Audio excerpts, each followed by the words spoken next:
Gaza से लेकर West Bank तक हमास के खात्मे की इजराइल ने कसम खाई है। इंतकाम की आग में जल रहे इजराइल ने ऐलान कर दिया है कि इस बार की जंग और भीषण और निर्णायक होगी। इजराइल ने ये तक तय कर लिया है कि हमास, हूती और हिजबुल्लाह के खात्मे तक जंग यूं ही चलेगी। मैप से हमास के मिटने तक ये युद्ध जारी रहेगा, ईरान हो या फिर लेबनान। नेतन्याहू के टारगेट पर हर वो दुश्मन है जो इजराइल के खिलाफ या तो सीधे या परोक्ष रूप से हमलों में शामिल हो रहा है। दुनिया की सबसे घनी आबादी वाला शहर गाजा आज धूल, धुएं और मलबों का शहर बन चुका है। इजरायली सेना लगातार एयर स्ट्राइक कर रही है और हमास के आतंकी ठिकानों को धूल में मिला रही है।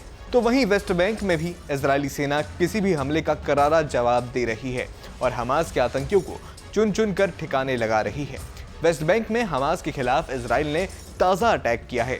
इजरायली सुरक्षा बलों यानी आईडीएफ के अटैक के बाद यहां अफरा तफरी मच गई। पूरे इलाके में भीषण आग लग गई, इमारतें ध्वस्त हो गईं और बम का गोला एक कार पर गिरा, वो धू धू कर जल उठी। आग की लपटें दूर दूर तक देखी गईं।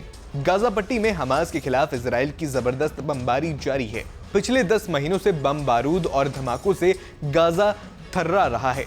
इजरायली एयर स्ट्राइक से गाजा पट्टी का ज्यादातर इलाका तबाह हो चुका है। आईडीएफ के ग्राउंड अटैक ने हमास की रही सही कमर तोड़ दी है। इमारतें खंडहर में तब्दील हो चुकी हैं और गाजा में चारों तरफ तबाही का मंजर फैला हुआ है। इजरायली सेना अब हमास के टनल नेटवर्क को निशाना बना रही है। आईडीएफ के मुताबिक राफा में उसने पिछले एक हफ्ते में हमास की 50 से ज्यादा टनल को ध्वस्त कर दिया है। हमास आतंकियों की सुरक्षित पनाहगार कही जाने वाली ये सुरंगें अब निस्ते नाबूद हो चुकी हैं। गाजा में तो इजरायली फोर्स का एक्शन जारी ही है। आतंकी संगठन हमास के खिलाफ फुल मोड में एक्शन चल रहा है। इसी बीच तेहरान में हमास के टॉप कमांडर हानिया की हत्या के बाद ईरान भी काफी गुस्से में है। हिजबुल्लाह भी बौखलाया हुआ है। ईरान समर्थित आतंकवादी समूह हिजबुल्लाह ने पिछले सप्ताह लेबनान से उत्तरी इजराइल में दर्जनों रॉकेट दागे। हिजबुल्लाह का दावा है कि ये रॉकेट उसने लेबनान में इजरायली हमले के बदले में किए हैं। 11 अगस्त को हिजबुल्लाह ने उत्तरी इजराइल को निशाना बनाते हुए लगभग 20 रॉकेट दागे। आईडीएफ के मुताबिक आयरन डोम रक्षा प्रणाली ने आने वाले प्रोजेक्टाइल्स को रोक दिया।